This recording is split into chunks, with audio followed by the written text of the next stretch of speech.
It is Friday. Welcome to the What Let's go. Are We Thinking podcast. We are pumped to be with Always, you today. man. Are you kidding me? This is my favorite part of my week. I'm lying. Sunday's my favorite part of my week. Yeah, Sunday, but Friday's a good second. I love. Yes, Fridays. I love the Fridays podcast. are great. How's your week been, dude? Oh man. Hey, real quick, be sure if you like this today, like, subscribe, share, review, comment, all that stuff. It helps the algorithm. Thank you in advance for doing this. Yes, so, boom. absolutely. My week's been great, considering everything. I'm sure my week. I have some crazy things I've had happen this week that I'm sure we'll be able to do a podcast on one day. But far from now. Far from now. But overall, it's been really good. I've been busy doing a lot of things, getting ready for this Sunday. I'm excited about that. But just what he means about this Sunday is our last online only Sunday, online. which is a huge deal because this Sunday, well, actually the 14th when we actually come back in person, it'll mark exactly 3 months, down to the day. Wow. 3 months exactly since we've been in person. Yeah. So with D. Wright being I believe the last person. She was the last one to speak at our church. So yeah, this week is our last week of online only church, and it's been fun. Right. But how's your week been? My week's been good. Prepping. I'm peeling from Memorial Day. I did the exact thing that you're not supposed to do, go outside without sunscreen after being inside quarantined during the winter, and I got scorched, and now I'm paying for it. I'm peeling a little bit. My wife isn't super happy about that because it's all in her bed. But yeah, so that's been good. Dog's been good. Taking her on some walks. That's been nice. Still pooping all over my carpet, but it is what it is. At least it's like dry poop though. Like when they're puppies, it's more dry, so it's like it's easy to pick up. It's not liquid. I appreciate that. That is good. It's not mushy and like large and weird. Oh yeah, I super appreciate that. But I mean, other than that, dude, our nation is in like chaos right now. Man, and being so much chaos. And I don't even lead in that large of a capacity if you take it into consideration of other leaders, political leaders, national leaders, whatever. Right. But it's like even having to like lead through this, I don't even know all the right answers. I have my own opinion. Not everyone agrees with my opinion, which is totally fine. Gosh, it's like so much division, but it's everywhere you look, whether it's the coronavirus, President Trump holding up a Bible to try and gain Christian voters, the sports world, the racial tensions. I mean, way to sneak that in there. Yeah, you like that? I mean, there's no doubt. I think even a Christian should be able to look at that and know, ooh, that was fake right there. But I mean, man, there's just so much. There's so much happening right now in our nation. There is, and even just within our church in general. There's lots of, and drama. I don't always just mean like people being stupid, but drama just sometimes means like.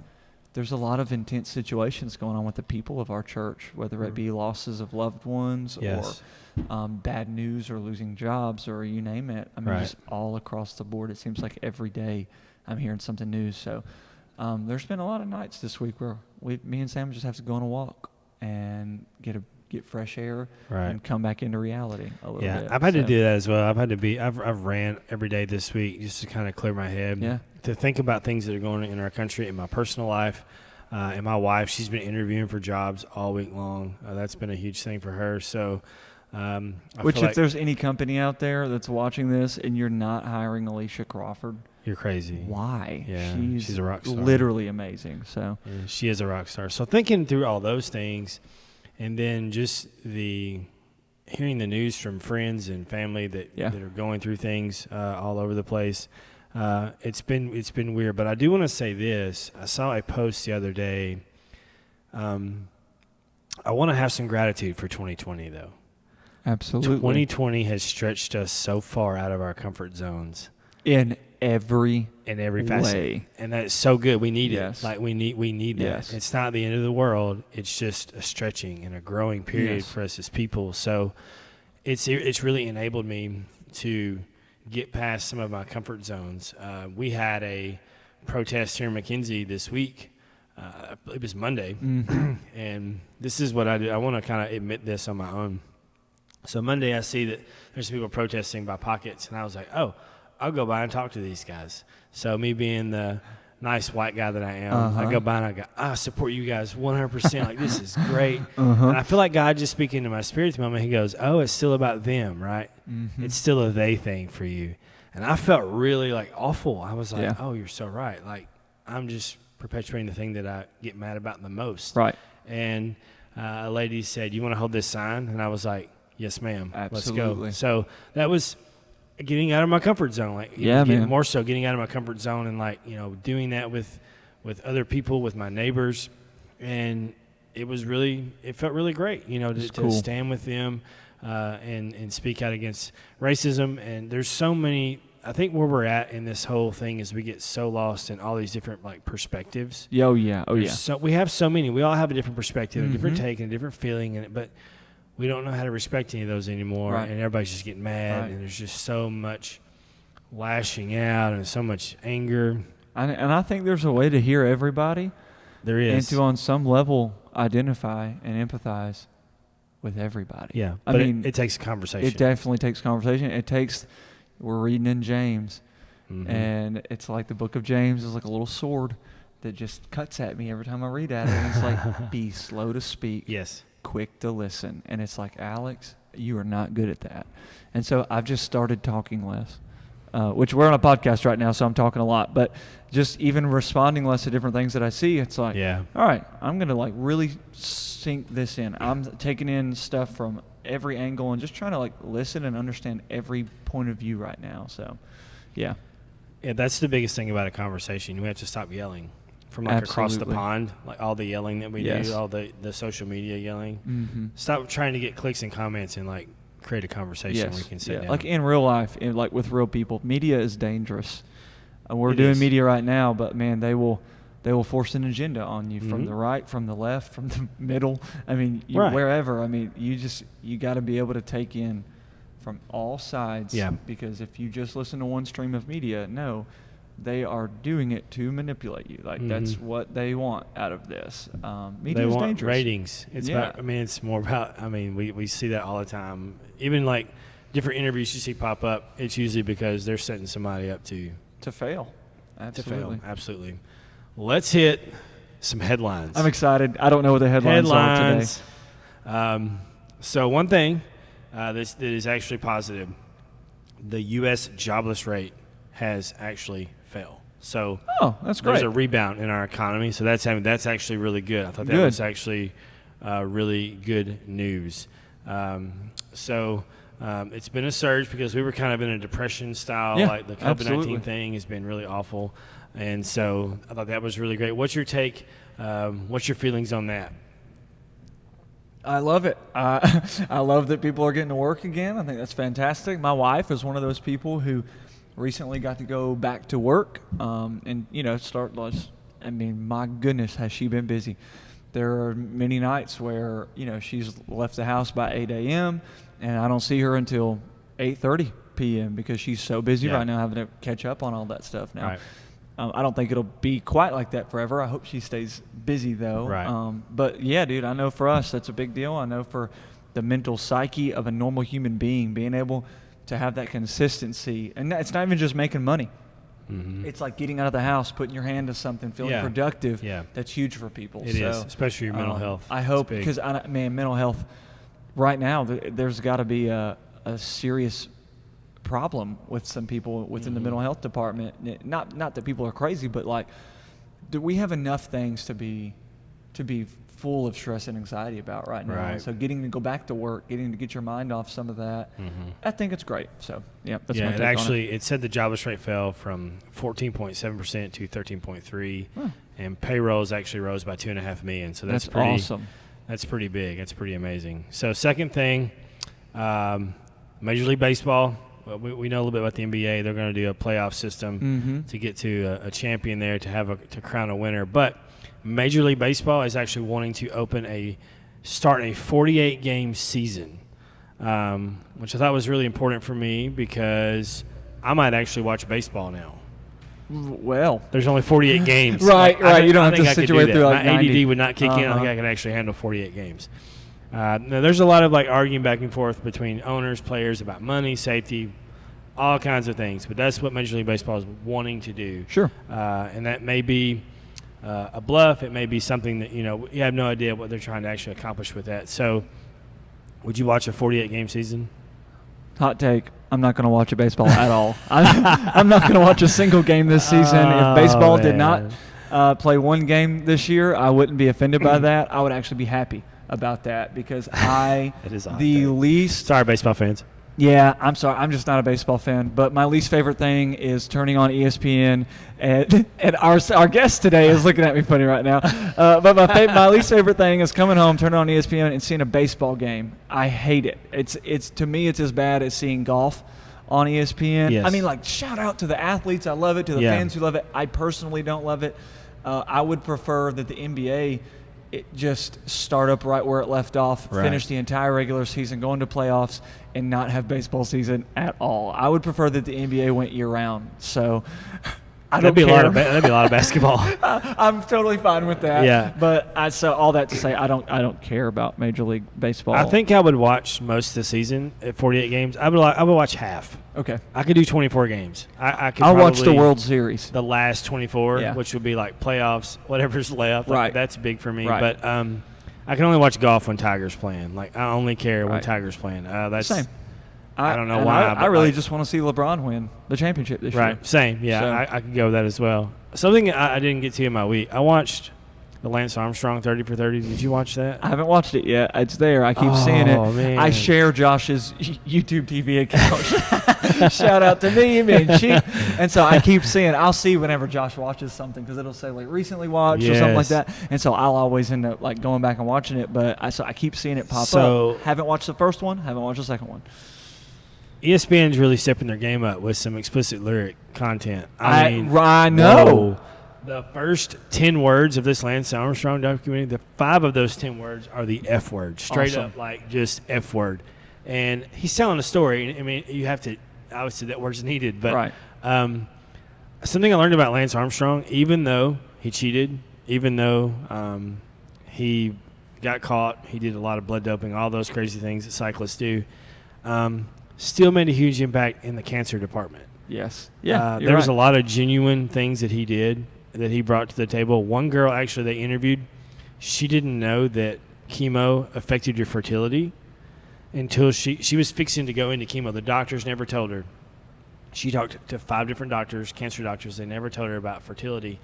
But then she saw an article that Lance Armstrong that published about him and about how he had actually they had done like fertility clinics and done a bunch of different things so he could have kids after chemo, and that actually helped her know that. And with that information, now she has 4 kids, and she's a cancer survivor. So I thought that was really cool. That's amazing. Good job, Lance Armstrong. Way to go, bro. You got caught blood doping. Thanks for your help in the cancer realm. That's actually really cool. Yeah. So something I learned from that whole thing. So next headline is AMC theaters have released a statement saying there is substantial doubt. Now, AMC Theaters is like nationwide, worldwide. AMC, that's a big theater company. They own most of the movie theaters. Not a lot of your local theaters are locally owned, but nationwide, they are saying that after the COVID-19, they doubt they can actually stay in business. Like they may be closing their doors for good. So that is a big. That's big. That's big news. I mean, because I even thought about this the other day. I had a thought because I was thinking about that when I first saw this article, and I said, what if, like, are we going to go to, like, is COVID-19 going to take us to a place to where we just don't want to go out anymore? We want to get our movies straight from production to home so we can stay home. And, like, you know what I mean? Like, are people going to be afraid is that going to alter our lifestyle to where we actually quit going out as much and enjoying, like, people? Because we were already in that section anyway. Like a lot of things are direct to our homes. So is that like a thing? Are we gonna be more prone to do that? And this is just totally my take. One, I hate to hear that for, of course, the workers and the families and that company who's obviously done a good job. But I will say that personally, I don't even view going to the theater as being around people. It's like actually one of my least favorite things to do with my wife or on a date was to take her to go see the movie. I do like my movies in my house. I would much prefer be on my couch, not have to pay $400 for a bucket of popcorn and for a movie. I mean, I think it's fun. I think big screens are cool and it's nice and like, but really, me and my wife only do that like 3 times a year, like at the very most, maybe. So I don't know if it would affect us as much because we usually wait till it comes out anyways. I would say, and then talking about the coronavirus and COVID-19 and the effects on that. No, I don't think it's long term. I don't think it's going to affect people going out any more than it's like when we diet. How many times have you seen somebody diet and for 6 or 7 months they just maintain this strict thing, right. But as quickly as you gain that habit, you can lose it just as fast. Yeah, and true. the moment That's these doors start opening back up, these habits that we've gained in social distancing and washing, even just in washing our hands and all this stuff, just wait till those doors open back up, and slowly but surely we will lose those habits and we will be right back to normal. They actually lost $2 billion in the first quarter this year. Yeah, it's not surprising. That is insane. And if nothing else, it'll one, either open up the opportunity for another American business person to come in and start a great business and maybe do it better. Yeah, or, that's true. Or 2, it'll leave a bunch of old theaters open for churches to move into. Ooh. So that's what I'm looking at. I'm thinking like, where are some old AMC theaters that we can go buy and start a church in? Oh, so, I'm all in. Yeah. I'm all in on that. That is like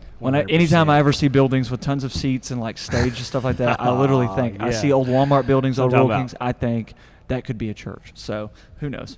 Stop it. Oh, Stop it. Stop it. Let's go. Stop it segment. This is going to be good today. I'm excited. Me too. This is going to be amazing. You want to tell them what it is? Yes. You tell them. Okay. This was your egregious thing that you wanted to air. You want to air it out, so you do it, man. It's you true. do it. Okay. Our Stop It segment today is this. Stop taking your shirt off at inappropriate times. Yep. It's summer. That means it's shirtless season, which means me living downtown Martin, Tennessee, I'm going to have to walk out of my house and see people at the splash pad that is supposed to be like a good thing to look at. It was supposed to bring joy and aesthetics to downtown Martin, and it has done the exact opposite. It has called every person in who doesn't, who has no personal, I don't even know, like, care of what people think about them. There's a good way to care about people think about you. Like, you don't want people to look at you and think, yuck.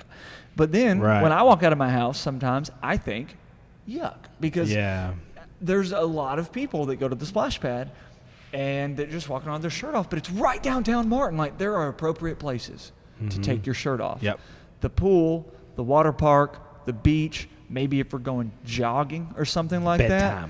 Bedtime. For some people, it's shower. bedtime. But please stop taking your shirt off at inappropriate times. Oh, yeah. I agree. I mean, well, and like, let's just be honest.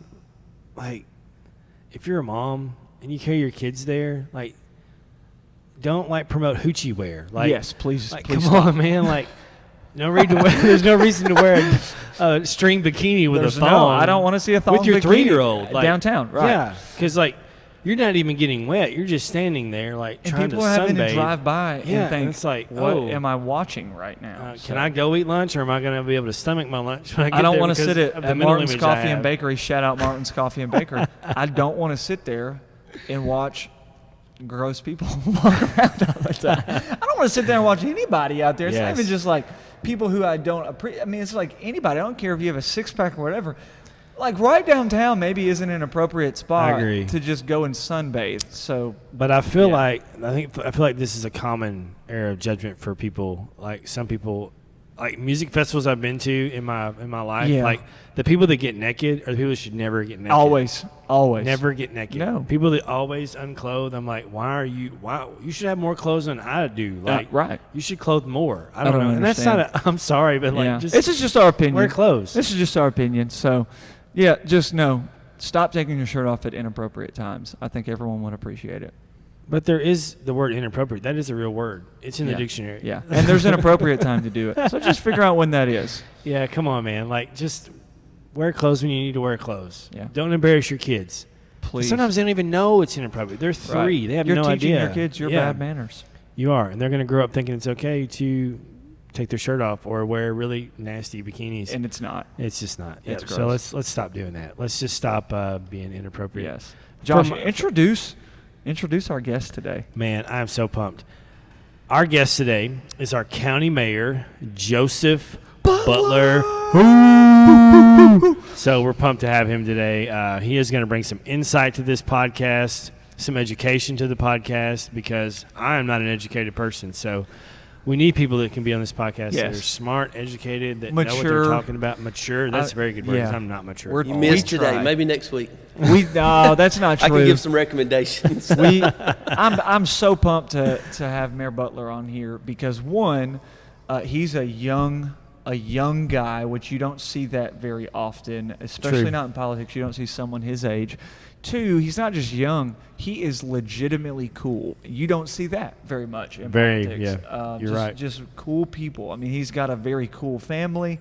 They are trendy in every level of what you could think trendy to be. They epitomize that.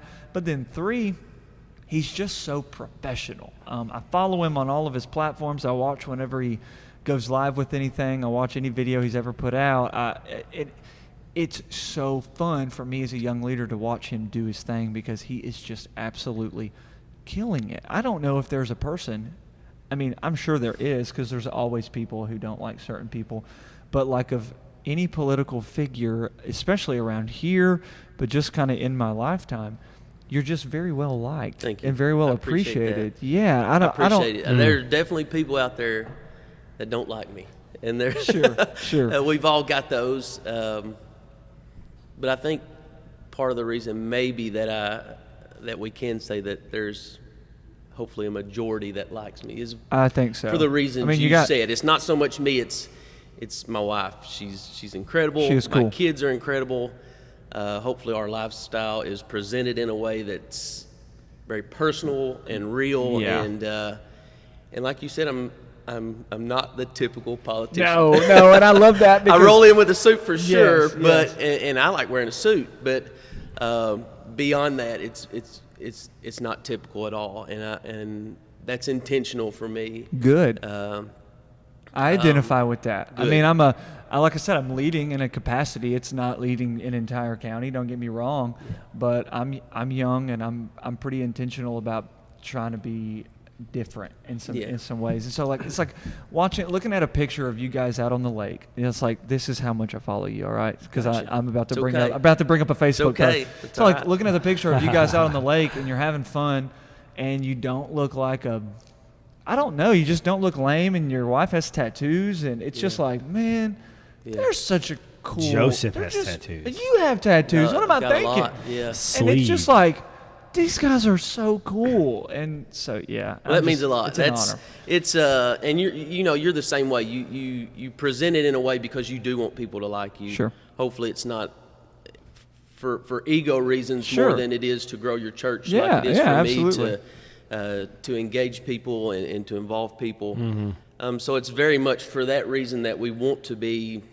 cool. I love it, We man. want to be different and unique, and I love it. And like I said, it's not so much me. Yeah, when no. we take that boat pic, people connect with Joey. That Right, we have right. an African American daughter, and that we have a kid with a mullet and a mohawk, and then we've got a little redhead kid, and then my wife again.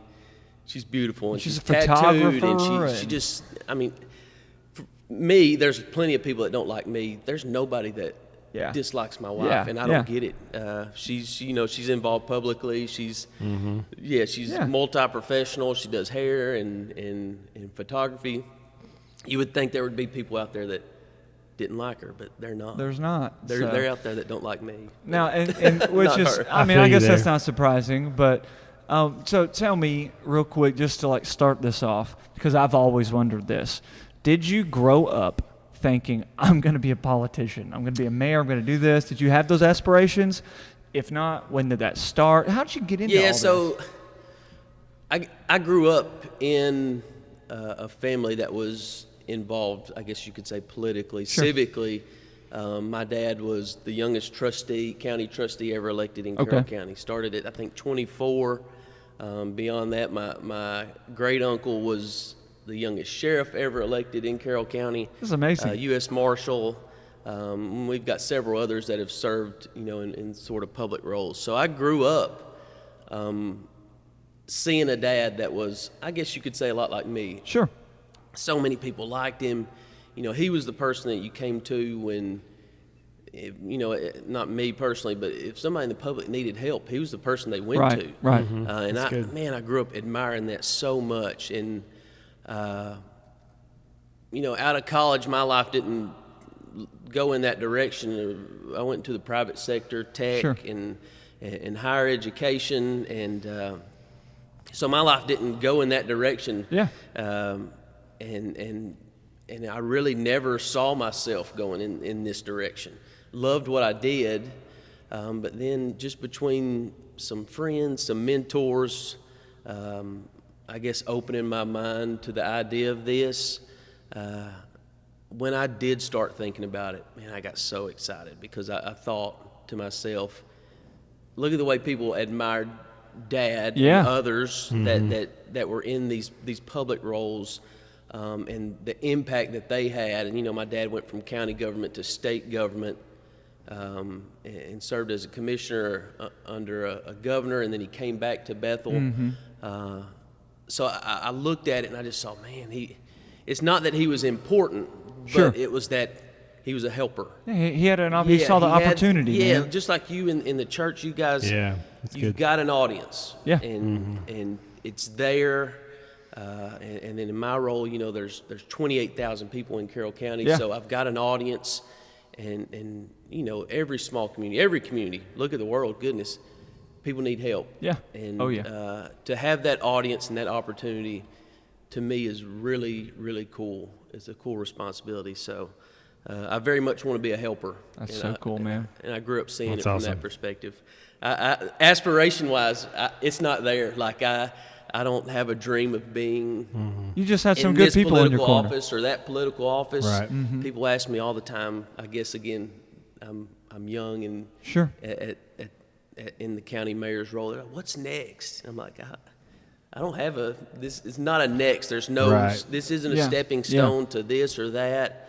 I want to do this while I'm influential. And when people look at me and say, hey, you've been here long enough, Right. or you're not as effective as we would Or- hoped you Yeah. could be. Or hey, you've done such a good job here. Could you just go ahead and just run the whole state? You know what I'm saying? And I'm smart enough. I'm not very That's smart. good. I'm smart enough to never say no to stuff Sure, like that. sure. But it's not a goal of mine to Right. be governor.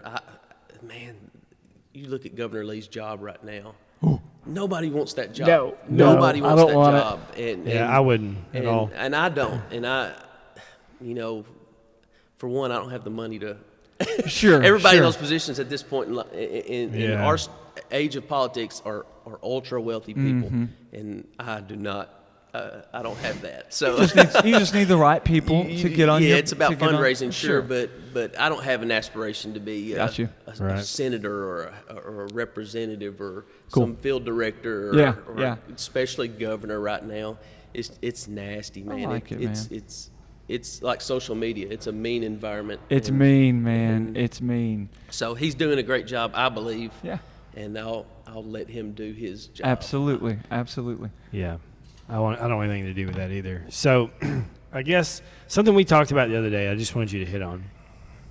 We talked about local government because for me, I don't really care as much about like national government or a lot of those bigger issues because they don't affect me as much on the local level. I mean, there are big issues. There are things out there we can fight for, things we can do. So, but for me, we talked about like what it meant to like advocate and be pro-life locally. Yeah. And we talked about like being pro-life in a way where we like care for people in a way where it's not just about being anti-abortion, but like really being pro-life with people in our community. So how do you talked about some different ideas and ideology you had about that. So what does that look like for you? Like where we live, the climate we're in, the people in our area, how can we care for people and maybe help people not get in those positions to where they feel trapped, or where they feel like they don't have a choice, or where they feel like, they can't get out of a certain situation. How do we as a community, maybe even as the church, help people that are struggling in those areas? Like, what does that look like? How do we get past some of that? Yeah, I think that's what's complicated, even in my position. So I get in with like you said, some personal feelings, whatever, religious beliefs, personal ideologies, that I'm truly pro-life. Well, as the county mayor, how much legislation are you influencing? Right. Yeah. Exactly. In light of pro-life causes? Well, there's none. We're not passing legislation locally. Right. That's right. That comes down from the state level, truly, ultimately the federal level. Right. So I become as much like you guys in that respect, rather than you being church leaders, community leaders, me being the county mayor. I become an advocate for those causes in the same sense that you guys are. Now, it may be different how we approach that and what our roles are in that, but that doesn't change how we feel personally and what we're driven for spiritually. So very much, again, it's so complicated. And you're talking about so many things when you talk about pro-life. The easy one, not that it's an easy subject, but the easy thing that jumps out at everybody is abortion. Right. Okay. Yeah. I think almost universally we can agree, and I'll step on some toes here, and I apologize. Just in the simplest form, we can agree that abortion, the loss of that life there, that pains us all. That hurts, whether you agree with the process or the legalities of it. It's sad to virtually everybody that child doesn't get to live. Right. Yes. Well, why is that child not getting to live? It's easy for us probably all to advocate and say abortion's wrong. Either from the church or that's the easy thing to do. As a Republican, it's easy for me to take that stance and say abortion's wrong. Right. As the church and as a Republican, that's not enough. What are we saying beyond that? Yeah, that's good. What do our lives look like? What does our mission look like beyond that? To say it's sad that this life this child did not get to be born into the world and have an opportunity, no matter how difficult their life may have been.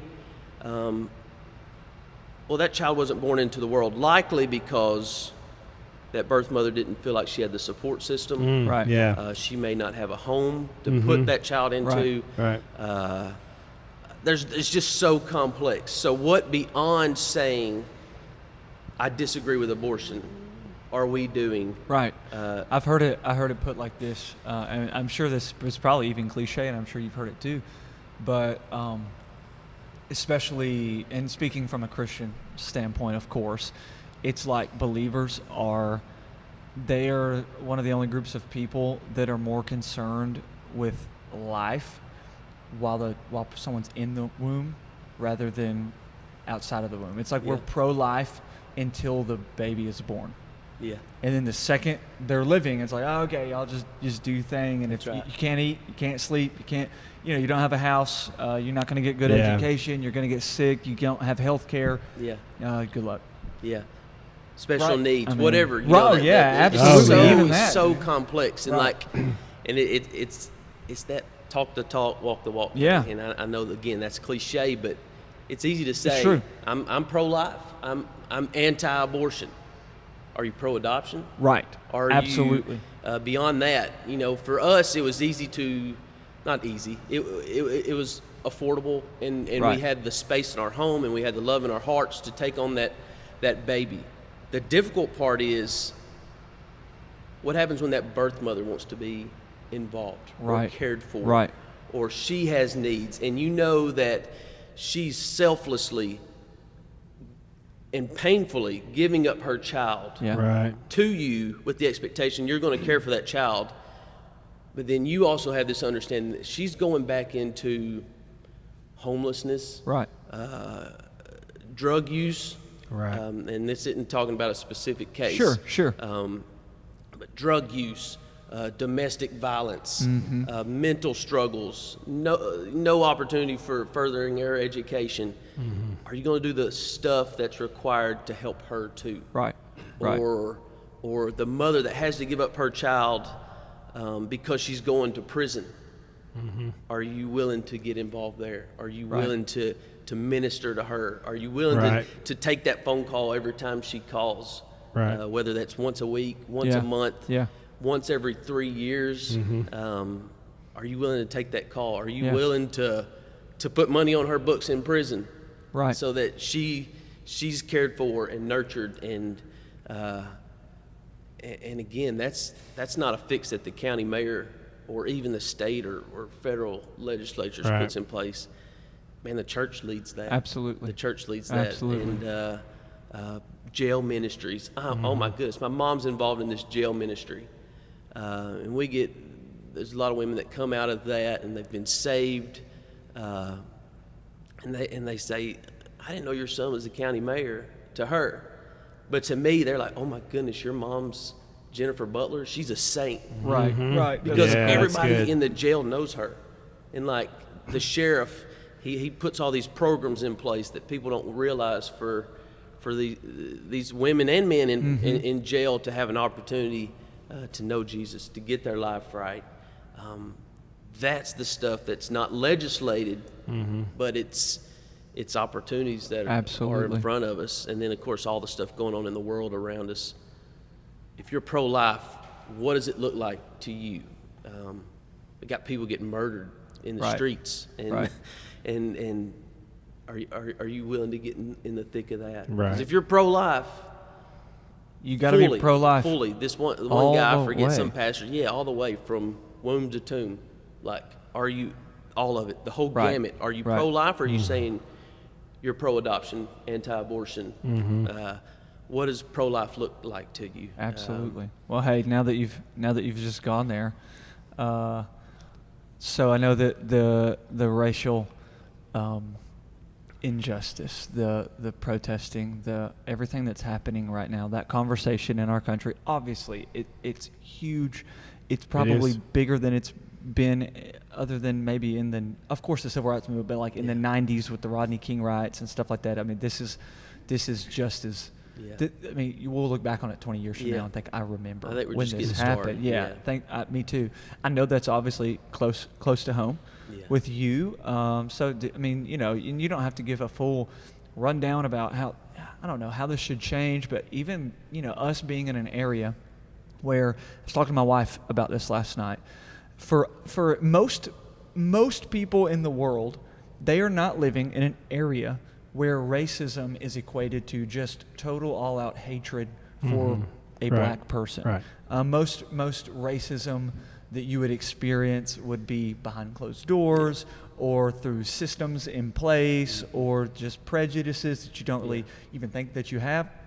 We live in an area where that's not even the case. It's like, no, it's still actually very loud around here. I mean, you're sadly, still going to it's see sort of- like straight up just hatred for Yeah. black people simply because Yeah. their color of their skin. I mean, Right. how do you approach what we're going on in our nation in an area like this as the most influential leader? Yeah, so obviously first, let me say, the three of us sitting up here, it feels like we're so inadequate.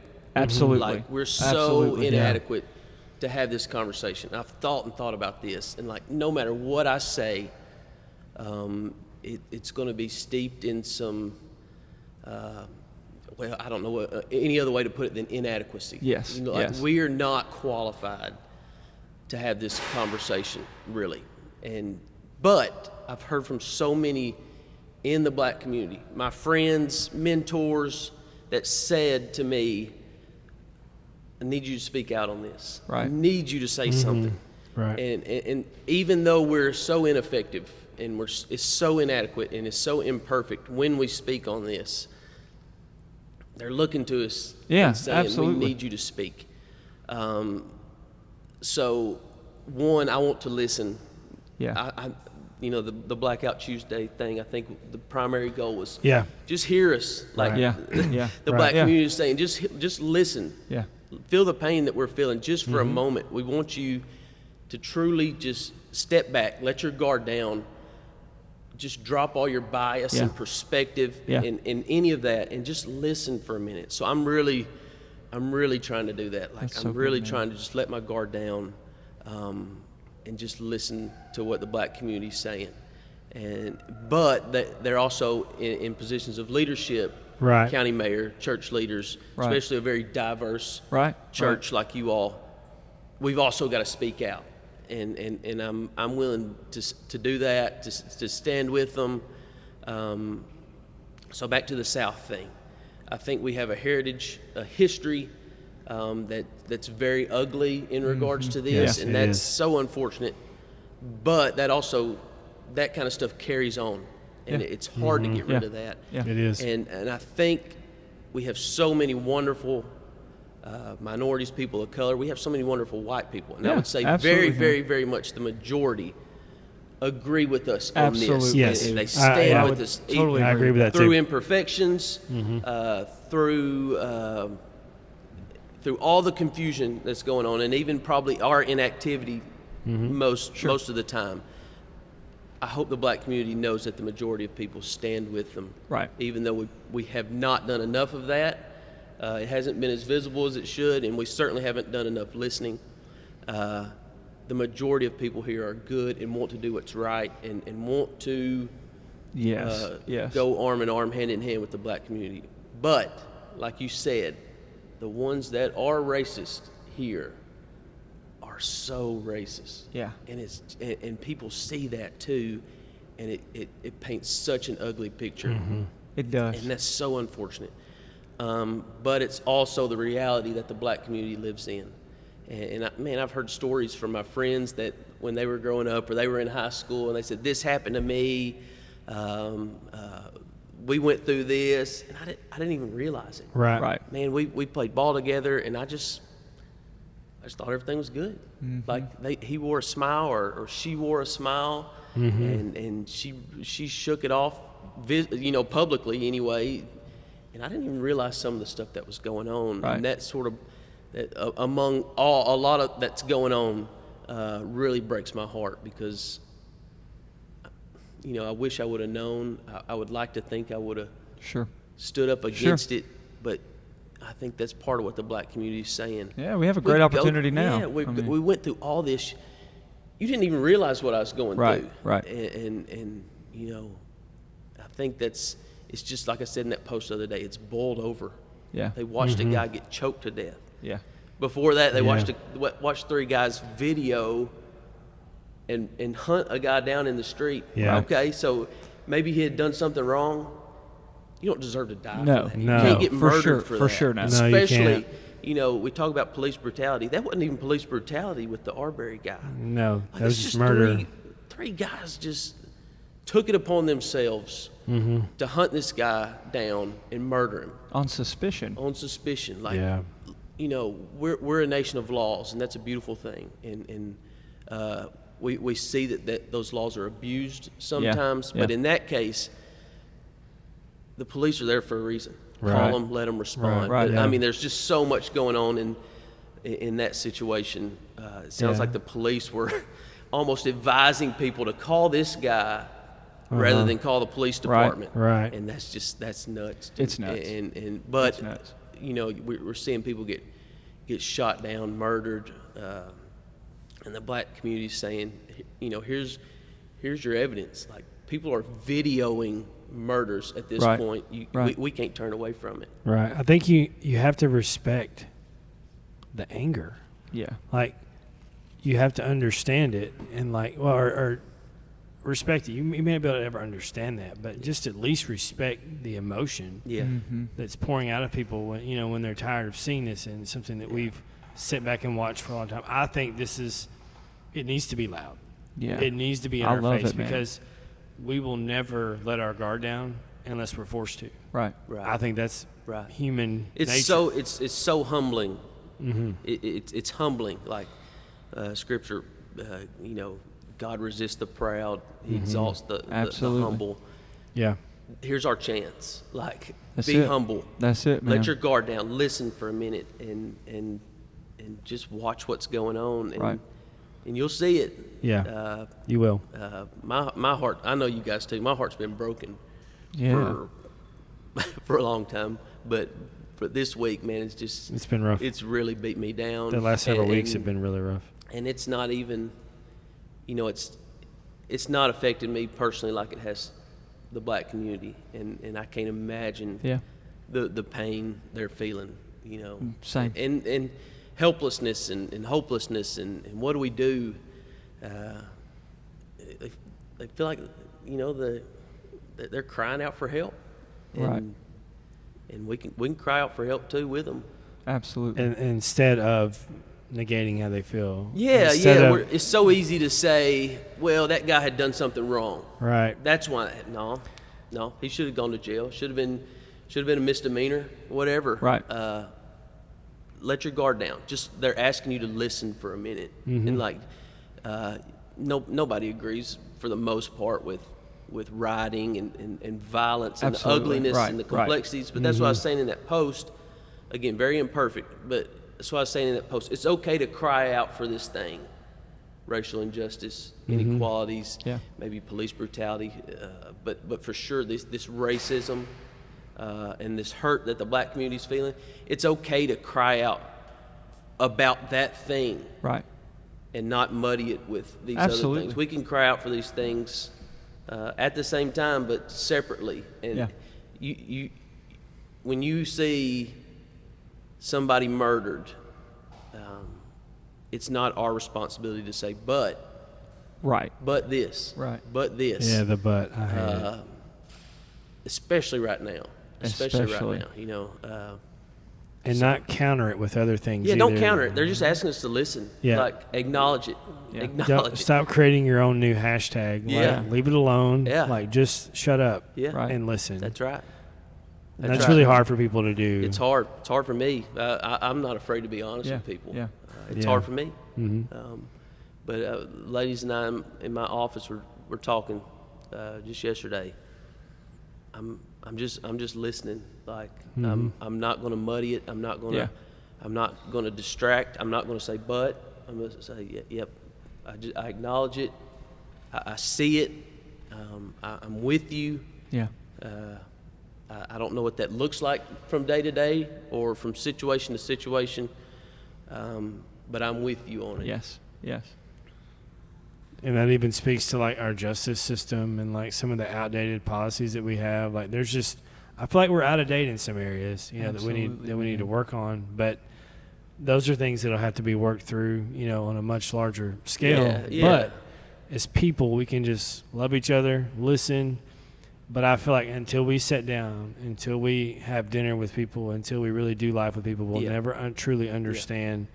We've had conversations with guys in the past few weeks that have been very enlightening. Yeah. I mean, much more qualified than me to discuss these things. We've talked to guys that have literally not been able to get certain jobs because they were black. Talk to guys who so qualified, who have children who they encouraged, hey, don't text and drive. So their kid is like, of course, okay, sure, I'll stop texting and drive. Yeah. Pulls over in a bank parking lot to text his dad and looks up and there's 4 cops with guns pointed at him because he's a suspicious black male that's getting ready to rob this bank. I mean, literally no reason to think that. And that was a local thing. The kid ends up getting thrown on the ground and a gun put to his head. Yeah, so that's one of those situations where we can say, well, I know where this situation happened to a white guy. Or a similar situation that happened to an Asian person. But that's not what they're saying. They're saying, listen. This is happening to us. And it's not to say that all the rest doesn't matter. We're not saying all the rest doesn't matter. We want you to listen. Right. And there's nothing wrong with picking feel what a we're cause. feeling. Yeah. So it's happening to them. It's happening to the black community. And we see it. And I've heard the same things. This guy told me when he was in high school, he said, every time I would leave the house, my mom would say, don't do these things. Do these things, and it'll protect you. Yeah. My mom never said that. She said, don't do drugs. Right. Don't drink. Don't drink and drive. Don't have sex when you're 15, 16, 17. Yeah, yeah. She didn't have to tell me to be careful when you're doing when you're driving. She didn't say I didn't have to worry about if I drove to Huntsville, Alabama. I didn't have to worry about, hey, be sure not to drive through Pulaski or Ardmore. Yeah. Hey, be sure not to. I don't even know if my mom or dad told me not to speed. You know, they weren't worried about the complexity of that and the potential ramifications if I were to be pulled over.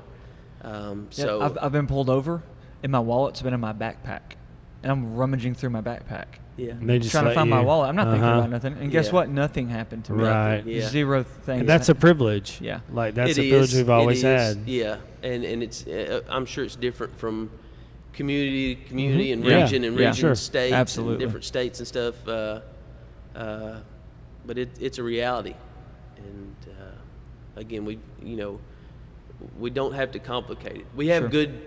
good law enforcement. Absolutely, Yes. man. Such good people. I know Absolutely, man. white, black, different minorities that are law Yeah. enforcement here, and I promise I'll stand with them 100%. We've Yes. got an incredible sheriff that I get to work with, if not daily, weekly. And he's good, and he's equal-minded, and he's a Christian, and all these things. We're not distancing that. We're Yeah. acknowledging that too, and we're fortunate in that sense. But that doesn't mean that there's not bad ones out there that are Absolutely. really complicated. Yeah. Or like you said earlier, that doesn't mean that there's not laws or legislation that need to be changed. Sure. I'm with you. I think it does. There's outdated policy. Right. There's ignorant policy. Yeah. And I'm thankful that I'm not the one amending or creating new policy, because it's very complicated. But yeah, there's problems. There's problems across the board there, and I always want to tell people I'm thankful for the law enforcement we have here. Yes, sir. But Same. we can acknowledge that, and also acknowledge that as a nation, as a man. state, as communities, there's Right. also racism that exists, bigotry, hatred, inequalities. Right.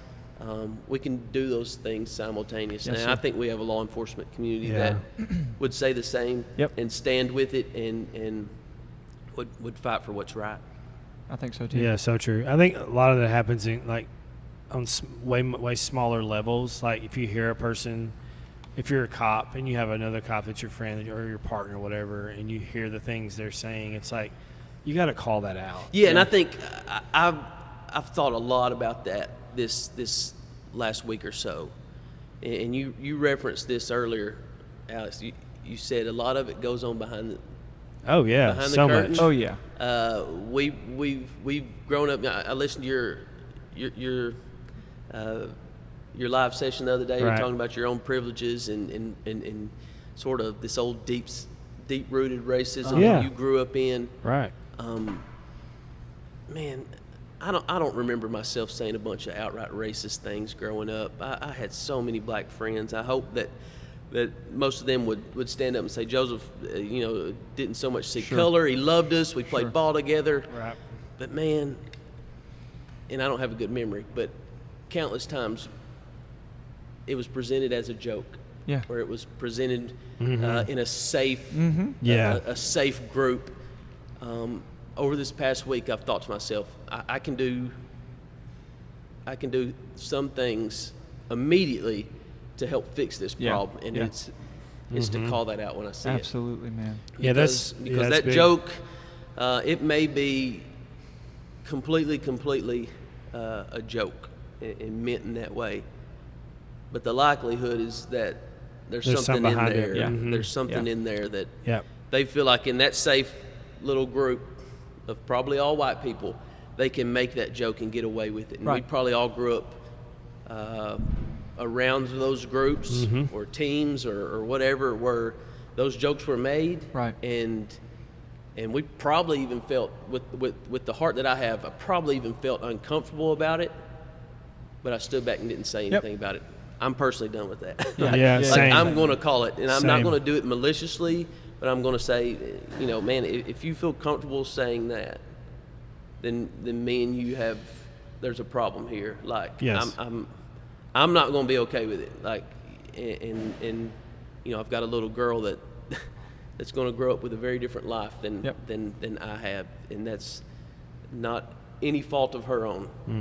And I want her, when she gets 18 or 20 or 30, and she looks back at the crazy race, war, riots, climate that we had in 2020, she's going to say, "Dad, what'd you do about that?" Right. Yeah, that's good. I'm going to say I didn't do enough, but here's the things that I changed in my heart personally, in my life personally. Right. And That's good. Man, I hope she's proud of it. But I want to grow up and make her proud. That's so cool. And my friends that in the black community that are looking to me and you to stand with them. That's a simple way we can stand against it and hopefully change some minds and hearts in the process. Yeah, that's good. So to round this out, and this is a huge topic. I'm not expecting the full thing or whatever. Give me just the first thoughts that come to your mind when I say leading during the coronavirus saga of our country. What have been some of the most difficult parts about that? Yeah, so if a month ago you would have told me that discussing COVID-19 would feel like a breath of fresh air, I would have told you were crazy. But like today, it feels like a breath of fresh air to talk about COVID-19, and that's sad. And I don't want it to come across as in jest, because even in Carroll County we've had someone pass away from this. But man, it's been so difficult. Like, it's been so difficult. And again, back to Governor Lee, I know they've worked 7 days a week around the clock. It's made everything so complicated. Yeah. Like, so my job's busy anyway. But then you put a global pandemic on top of it, and you have to some degree help navigate a community of 28,000 through that, while also being expected to pass local resolutions, a fiscal budget. We've got a couple hundred employees, full-time and part-time, with the county. So that's a big business in and of itself. It's just been so difficult, man. I've been exhausted around the clock. I bet. And I know that's not unique to local government. I know the churches, it's a lot the same. There's so much burden on top of what was already a very weighty and complicated. Yeah, and just job the expectation. I know, and this is just my take. This was not him, but I was just telling him how it's so interesting how, when it first happened, you have people who were like, "This is so stupid. What in the world is all this?" Well, then 2 weeks into it, everyone's like, "Oh my gosh, I'm gonna die. My life, I can't go back out. I'm never gonna go back out in public." Yeah. It's like the same people that were saying this is so stupid. Yeah. And you are the worst person for making church go online. Yeah. No, now 2 weeks later, it's like, I'm never going to leave my house again. I'm not going to go shopping again. And then when you go to reopen, it's like some people are saying, "Oh my gosh, it's too early. Yeah. How could you do this?" But then the other people are like, "Why aren't we already open?" And it's, I mean, how do you even win? Right. Yeah, and that's the hard part. You can't win. Yeah. And for a person, and you guys are probably built a lot the same as me. I care so much. Like, I care so much. I want people to be happy. Yeah. Right. I want them to be uplifted and empowered. And that's daily goals of mine.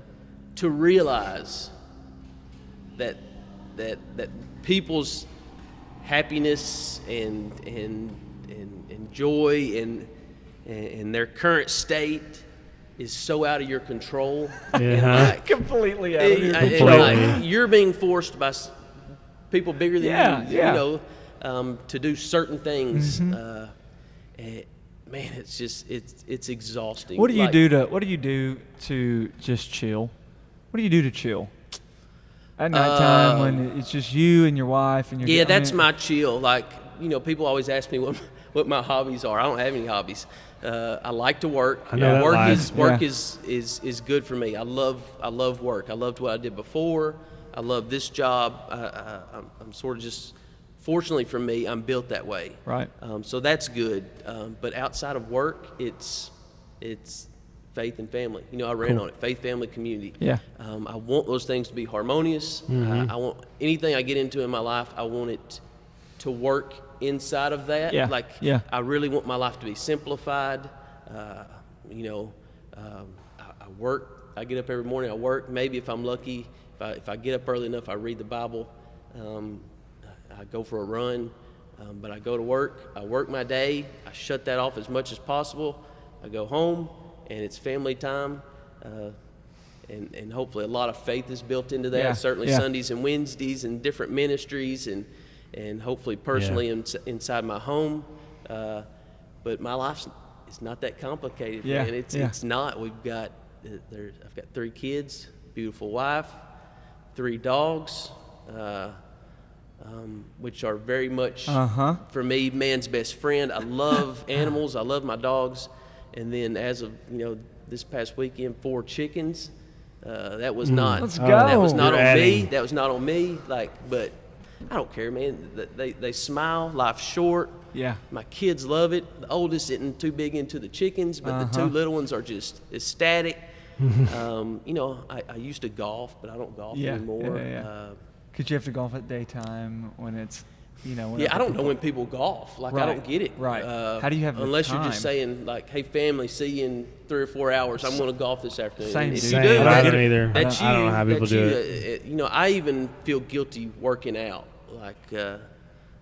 And I try to do it either when my kids are Asleep before or they gone. get asleep or I after do. they're going to sleep. I do when Same, everybody's man. asleep. Same, man. And I guess that's privilege again. There's nights I go on 10 o'clock runs, Yep. and it's the most wonderful thing ever. Yeah. It's good. I'm not a great morning person, so Same. I know this is a church podcast. To chill, a glass of whiskey, and Let's then go, man. and I'm asleep. Rocking. I'm just. We have- I'm Love it. always exhausted. No, this is great Always because exhausted. it's something that we will eventually talk about out loud with our church. We'll probably do. Every year we do a series called "You Asked For It," where we begin to ask our congregation, "What do you want me to talk about? What do you want to hear? Whatever." And at some point, I don't know if it'll be this year, next year, whatever. We'll talk about drinking and church life and all that different stuff. But theologically, just in case anyone's wondering, We're best friends now, Joseph.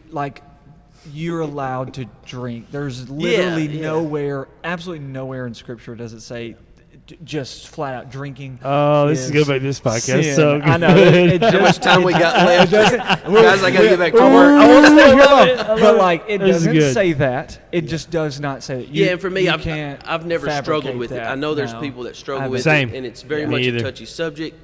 I have a glass, and just pour a glass of whiskey. Sure, man. And I don't crave Let's another go. glass. I don't crave it in the afternoons. Right, It's just right.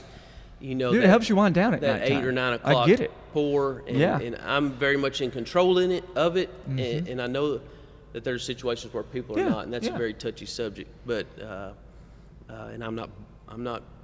Hopefully okay. that didn't come across as, No, as it's bragging crazy. or No, boastful. it was, totally when get you it, said man. it, I was like, I almost asked you, do you wind down with a glass of wine at Yeah. nighttime? Because I know Yeah. me and Josh, we share that affinity in Yeah. that at nighttime when it's 9:30, 10 o'clock at night, me and my wife will That's have a it. glass of Yeah, wine. it's He will do the same. Him and his wife do the same. We don't teach any of our leaders, anyone here, that you can't do this. Yeah. It's there's Yeah. responsibility. Yeah. in Just it. because you have the freedom doesn't mean you do it everywhere. You had a hot but take just there. I wasn't. Yeah. I was Oh, not that's a there hot for one. that. We said we was going to Bro. avoid that. Great, But man. That's on our another thing. level There's hot so- right there. There's so little That's time great. for me and Megan. Yeah. And by 9 o'clock, we're so exhausted. Same.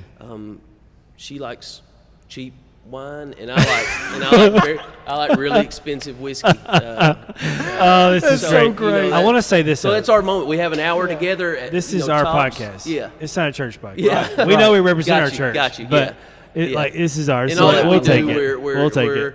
we're exemplifying Christ, but and I don't think well, you can do that. Those two things don't work against each other. Yes. No, they don't. So, I agree from it. totally, 100%. we get so little time just I emotionally love that you said that. together. You just made my whole day. And you, Josh, you've got kids. You'll have Yeah. incredible kids one day, and it'll consume so much of your life. Yes.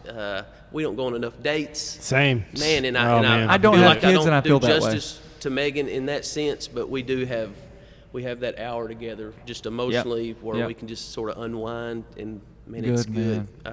Best podcast. Yeah, of best the podcast. year. You know, like Matt Chandler said one so time, like good. he talked about it, and it's so true. And my life is so much there. He's talking about like God wants us to expend all of our energy. Yeah.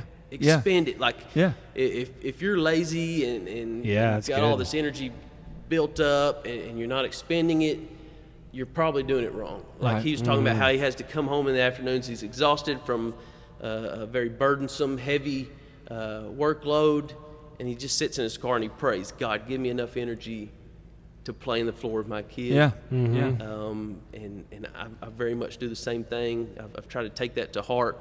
I'm exhausted. There's days I pull up in my yard, or I literally pull up in the yard, but either the yard or the driveway, and I'm just like, all right, next wave, Yeah, next man. wave. Yeah, And I need then enough to you get me try to to 8 totally, o'clock. Yep. totally go into it, and then in the middle of that, you're saying, just give me enough energy to get to bed, and then pray in the morning that you got enough energy Yeah. to do, That's so do the good. people of I get Carroll that. County justice, or you guys to your church, that you're doing right by them. Yeah. I want to be somebody that expends all of my energy in positive ways, Yes. good ways, Yes. and hopefully that's the case. I know I fail at it a lot, but Yeah, me hopefully too. that's the case. Every day. Yeah. That's good. That's so good. I love it, dude. That's incredible. Thank you so much for Thank being on you. our I appreciate podcast So today, much. man. appreciate What it. an honor God, it was, man.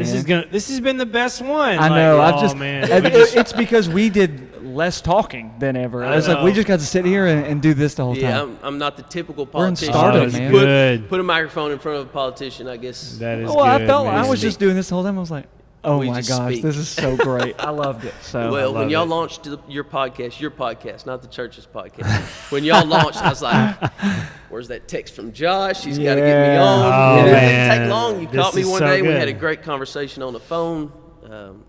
One thing that I want to do a better job of to the black community and to you guys and to everybody, my kids, I want to tell people I love them. yeah, I love you Yeah. guys, Yeah. and I truly Thank you mean so that. much. Same. We love you too, Same, man. We So talk. good. We have so many conversations about, God, what are the chances we have Joseph Butler as the county mayor? Like, what are Slim, the but you got chances? lucky. We just find affinity with that's you, so good, in man. so many different So ways, good. and so it's just like Yeah. we feel empowered with you as our Yeah, as I'm our thankful leader, for you guys. so. I'm thankful for your church. You know, this church, one of the struggles in the South church looks very, very white or very black, and I think Yeah. that's such a sad thing. I walk into Overflow, and I don't come enough, but when I do, it looks like what we'll see in heaven. Yeah, It looks yeah. like Well, people thanks. rejoicing. Thank you. It looks diverse, you That's know, awesome, and man. it's a It's the very biggest very, compliment we could have. very Yeah. cool experience. And we want more of very, that. Very good environment. for I think sure. all churches should strive for that. Yeah. Thank you, man. Awesome, Thank you so dude. much. Thank you so much for being on the podcast. Appreciate you. Yes. Thank you guys for joining us today. Thank you. The What Are We Thinking podcast. This is going to be an epic. We can't I know. Wait. I'm gonna I'm release so it excited tomorrow. for this. I'm just kidding. Hey. Next Friday. Like this, subscribe to this, leave a review, leave a comment, share it when it goes live. Let people know that this is out there. We hope that this is beneficial and valuable to you in some way. We love you guys so much. So Yes. Thank you so much. We will see you guys next week. over and out.